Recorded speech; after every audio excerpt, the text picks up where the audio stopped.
Assalamualaikum warahmatullahi wabarakatuh. Perkenalkan, nama saya Erda Damayanti dari Prodi A1 Kebidanan semester 3 di Institut Medika Dr. Gigi Suherman. Pada video kali ini, saya akan melakukan penyuluhan dengan judul Memproteksi Diri dari COVID-19. Kenapa saya mengambil judul ini? Karena sebentar lagi kegiatan belajar mengajar, bekerja sudah dilakukan secara tatap muka, sehingga para siswa dan siswi harus ditekankan untuk memproteksi diri agar tidak terpapar dari COVID-19.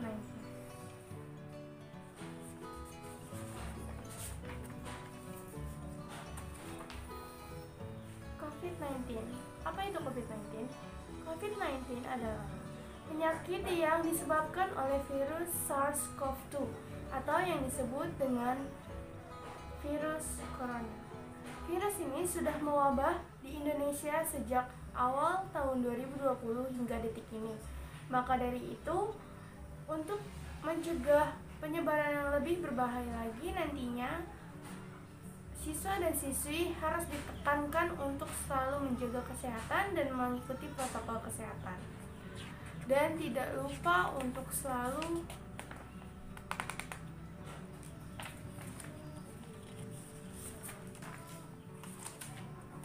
ingat pesan ibu.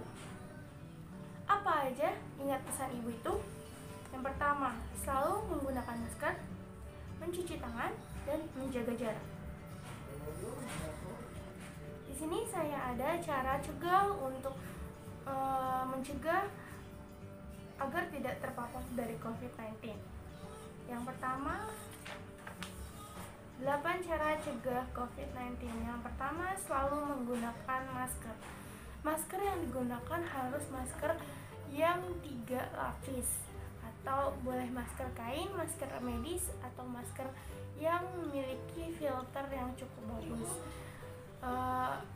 Pemakaian masker ini tidak boleh sembarangan, diartikan tidak boleh diturunkan. Makan seenaknya diturunkan begini, nggak boleh, harus dicopot dulu, dicopot, terus cuci tangan, makan, baru ganti maskernya lagi yang baru kayak gitu. Terus yang kedua, rajin cuci tangan dengan 7 langkah. Nah, di sini kan di sana pasti kita banyak menyentuh barang-barang di sekolah tentunya ya, karena kita membahasnya untuk siswa yang akan melakukan kegiatan belajar mengajar secara tatap muka lagi. Pasti di sana para siswa banyak memegang buku, pulpen, meja, otomatis di sana tangan banyak memegang hal-hal tersebut kan, benda-benda tersebut, dan yang kita nggak ketahui apakah itu steril, apakah itu bersih, ya kan. Maka dari itu rajinlah cuci tangan. Sudah beberapa sekolah dilihat di sana sudah ada tempat untuk melakukan cuci tangan atau tempat cuci tangan, ada wastafel. Jadi di setiap depan kelas itu sudah ada wastafelnya, satu kelas satu wastafel, dan sudah ada juga sabunnya. Gimana sih Kak caranya cuci tangan 7 langkah? Cuci tangan 7 langkah itu harus dengan air yang mengalir. Yang pertama, lengan baju digulung, lalu tuang sabun di telapak tangan. Setelah itu basahi sedikit, gosok telapak tangan yang pertama. Yang kedua, punggung tangan kiri dan kanan. Yang ketiga, ujung-ujung jari tangan, jari-jarinya ya, seperti ini. Setelah itu ini jarinya seperti ini. Setelah itu tangannya dikuncupin gini, lalu di telapak tangan digosok seperti ini. Jangan lupa untuk kiri dan kanannya bergantian ya. Setelah itu pergelangan tangan. Oh ya, lupa. Semua jam tangan kalau bisa dicopot dulu ya untuk cuci tangan, karena di sini juga pasti banyak kuman, banyak virus ya kan. Setelah pergelangan tangan, setelah itu bilas. Nah, setelah bilas, jangan lupa kalau sudah dibilas sama air, jangan megang kerannya. Kerannya itu kalau bisa dibasahi dulu sama airnya, baru kita tutup kerannya. Seperti itu. Semoga membantu. Selanjutnya yang ketiga, batuk atau bersin dengan menggunakan lipatan siku. Nah, di sini untuk perilaku batuk dan bersin itu dilakukan dengan menggunakan siku. Jadi lipatan siku. Jadi yang mau batuk, beretika batuk dan bersin itu harus menggunakan lipatan siku seperti ini. Ya, itu lebih baik karena kita juga udah pakai masker sih, bagus, tapi tetap aja tetap aja. Selanjutnya, hindari menyentuh mata, hidung, dan mulut. Nah, kita nggak tahu kan tangan kita megang apa nih, kita tadi habis megang apa nih, jangan sampai tiba-tiba tangan kita kotor, kita megang mata, megang hidung, megang mulut. Kalau bisa cuci tangan dulu, gunakan hand sanitizer dulu, kayak gitu ya, nggak boleh sembarangan. Selanjutnya, next slide. Yang kelima, hindari berada di tempat-tempat ramai. Nah, otomatis gini ya teman-teman, kan di sekolah itu bareng-bareng sama teman, otomatis ada perkumpulan pertemanan, entah ngajak ke kantin lah, entah ngajak kemana, tapi semua itu udah nggak boleh dilakuin teman-teman. Jadi di sana tidak boleh bergerombol, cukup sendiri-sendiri aja, karena kita nggak tahu teman kita apakah dia terinfeksi atau enggak, dia terpapar atau enggak, kita kan nggak tahu. Kita melindungi diri sendiri aja. Untuk saat ini jaga jarak aja sama teman, jangan terlalu ramai-ramai seperti itu. Selanjutnya,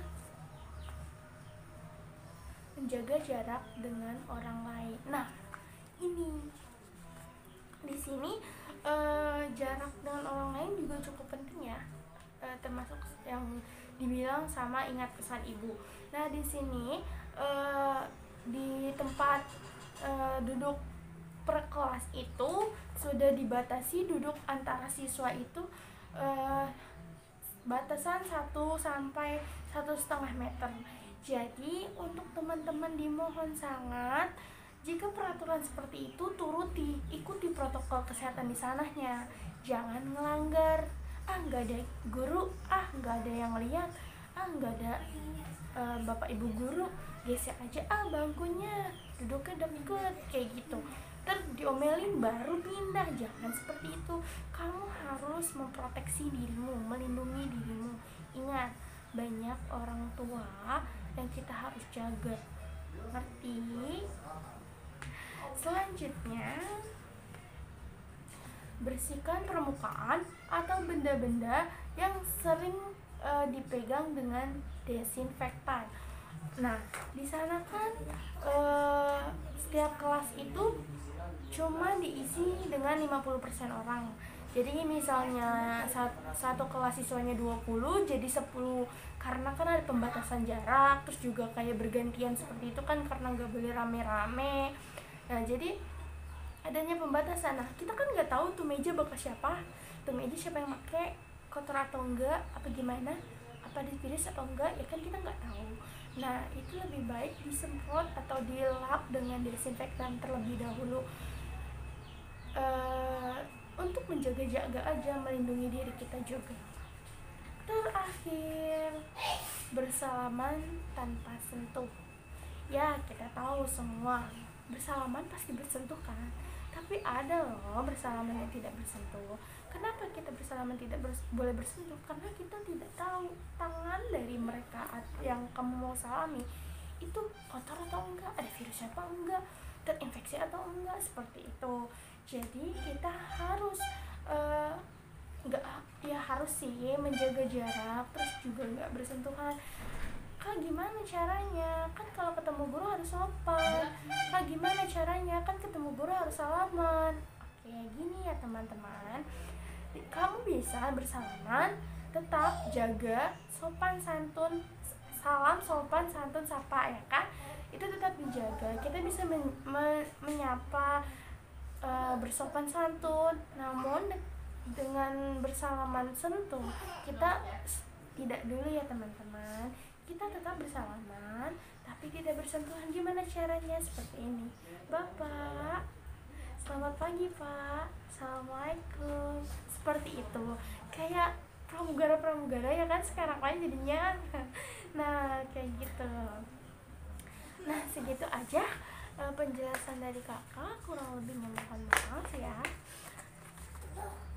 Di sini kakak cuma mengingatkan jika teman-teman ingin berangkat sekolah, tidak usah jajan di kantin ya, cukup bawa bekal dari rumah, bawa peralatan makan dari rumah, bawa alat-alat sholat dari rumah, terus juga bawa hand sanitizer, bawa desinfektan, bawa ganti masker. Oke, tetap jaga kesehatan, insya Allah semua akan berakhir dengan cepat. Sekian dari kakak, kurang lebihnya mohon maaf. Wassalamualaikum warahmatullahi wabarakatuh. Salam sehat.